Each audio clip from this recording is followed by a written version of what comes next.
Erika Kirk was dating Cabot Phillips. And if you haven't heard the story, basically, they were dating. They have all kinds of Instagram stuff together. Beard is around 37. Anyways, I send him the picture of Cabot Phillips, and he says, yes, it's the person I remember being at the base. And I just found that to be interesting. And yeah, so I don't know what the reason would be to say that you didn't date someone. I think he really likes pizza. I mean, like, really, really likes pizza to get that tattoo. Imagine telling the world you waited for the right one, only for the right one to die under mysterious circumstances. And his replacement turns out to be your ex. Oh, but wait, it gets darker, because Candace Owens just pulled the curtain back on something that's not just shady, it's strategic, calculated, almost military? Yes, military. Because this story includes a secret meeting at a US base, a pizza tattoo, cult rumors, and a woman who built her entire image on purity while possibly lying through her teeth. So if you're here for another episode of the Christian conservative cinematic universe, buckle up, because what started as boy meets girl might end with coordinated sabotage and stolen legacy. Let's start with Cabot Phillips, the ex with a new agenda. Most of you know Cabot as a senior editor at the Daily Wire, but rewind the timeline and Cabot wasn't just some guy in the movement. He was dating Erika Kirk, and not they were talking dating. I'm talking Instagram official, cozy photo dumps, and captions you'd expect from a Nicholas Sparks novel. It's all still out there. Candace even pulled screenshots. Erika and Cabot were together in 2017, just before Erika met Charlie. And here's where the plot thickens. Today, Cabot is literally stepping into Charlie's shoes. He's headlining college events under Turning Point USA's brand with the theme, How to Lead Like Charlie. Like, bro, this isn't tribute, it's a takeover. But wait, this isn't just about X moves into spotlight. Because if Candace is right, Cabot didn't just show up after Charlie's death. He may have been there the night before it happened. The secret meeting at Fort Huachuca that nobody denied, according to a veteran named Mitch. There was a secret gathering at Fort Huachuca, an intelligence base in Arizona, the night before Charlie died. Mitch claims he saw Erika, he saw Cabot, he saw people tied to TPUSA security. Not maybe, not I think. Mitch says it was them. Candace showed him a photo of Cabot. He confirmed, that's the man I saw. Then he described the woman, blonde, ponytail, piercing eyes.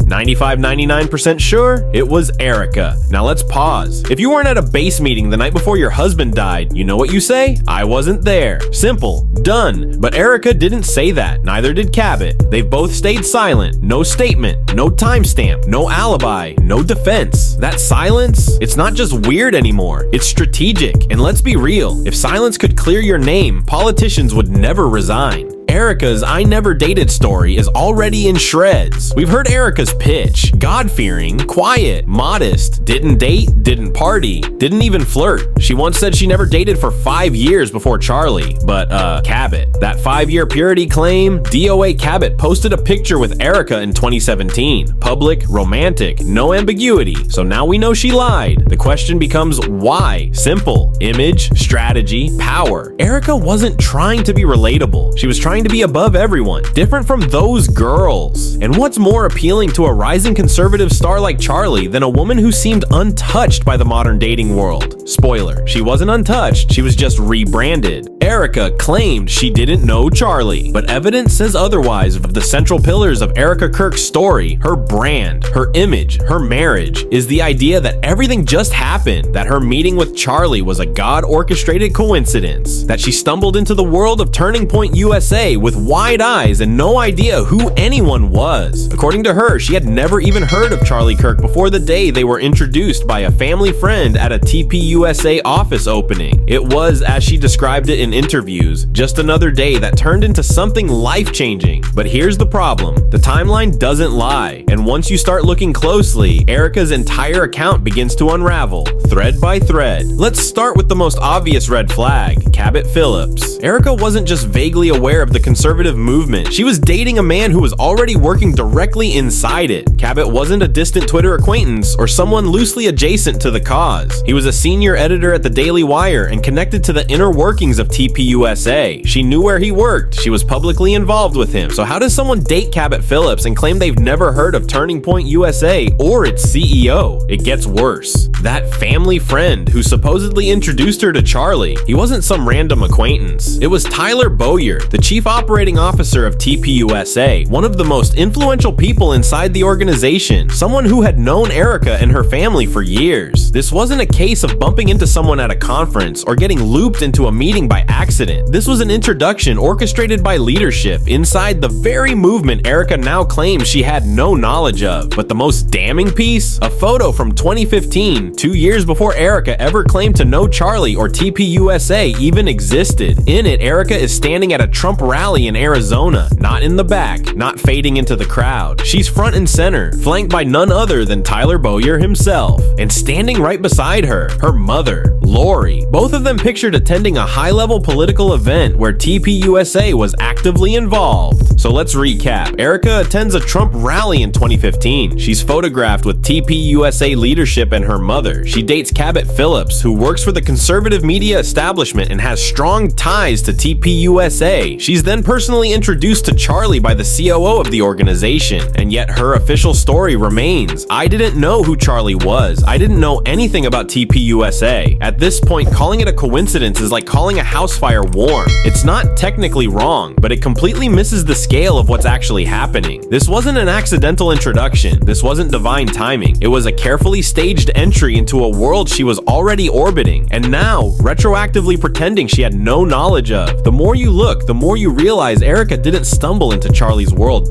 She walked in with the map already in hand. At this point, calling it coincidence is like calling a fire warm. It's not wrong, just not the full story. The overlap that changes everything. This is where everything stops feeling like a love story and starts looking like a script, written, cast, and performed with eerie precision. Because in the exact same month that Cabot Phillips was publicly posting about Erika, full-on couple mode, romantic captions and all, Charlie Kirk was photographed playing basketball with Cabot. Let that sink in. Erika wasn't just moving on quietly or leaving her past behind. She was actively involved with a man who was at that very moment hanging out with Charlie, and not just hanging out, trusted enough to be part of his personal circle. That's not a coincidence. That's a collision, and it didn't happen in secret. People knew. People around them had to know. Cabot's colleagues at TPUSA knew Erika. Tyler Bowyer, who later introduced Erika to Charlie, knew Erika, and yet no one said a word. Not Cabot, not Tyler, not Erika. They let Charlie walk into a relationship without context, without clarity, without the truth, and that truth wasn't just uncomfortable, it was critical, because if Erika was still tied to Cabot, emotionally or socially, while being introduced to Charlie through the same professional and political circles, then what exactly was she walking away from? Or worse, was she walking away at all? That level of overlap, that silence from everyone involved, rewrites the entire narrative of how Charlie and Erika met. This wasn't fate, this was a handoff, a pivot, a quiet repositioning that allowed Erika to reinvent herself without ever having to be held accountable for the version of herself she left behind. And maybe Charlie didn't know. Maybe he was too trusting, too focused, too in love to see the threads that connected the people around him. But now, with everything that's surfaced, one question remains. Did Charlie die still believing a lie, surrounded by people who knew the truth and chose to say nothing? The pizza tattoo, cult connections, and Romania rumors. Sometimes the strangest details turn out to be the most telling. Take Cabot Phillips, for example. On the surface, he checks all the boxes. Polished, articulate, politically plugged in. The kind of guy who blends seamlessly into the conservative machine. But then, there's that tattoo. A slice of pizza, inked inside his lip. At first glance, it might seem like a harmless quirk, a leftover dare from a college party, or a youthful inside joke. But once you look closer at the timing, the symbolism, and the patterns, it stops being funny and starts feeling unsettling. Because pizza in certain dark corners of the internet is more than just food. It's a symbol, a code, a calling card tied to some of the most disturbing conspiracy theories of the last decade. And it wasn't just internet hysteria. Charlie Kirk himself once spoke out about how this kind of symbolism had become a shorthand for deeply troubling content and associations. Now, to be clear, having a pizza tattoo doesn't make someone guilty of anything. But in a story where everything else is murky, that kind of detail doesn't fade into the background. It lingers. It raises questions. And when you start looking into Cabot's background, the strangeness doesn't end there. Online sleuths, many of them former insiders have claimed that Cabot's family is deeply involved in a megachurch in Virginia known as Cornerstone Chapel. Not just attendees, leaders. His brother is listed as an assistant pastor, and according to one Redditor who claimed firsthand experience, this wasn't your average Sunday service. It was described as cult-like, controlling, and insular, the kind of environment where obedience is prized over truth and image is everything.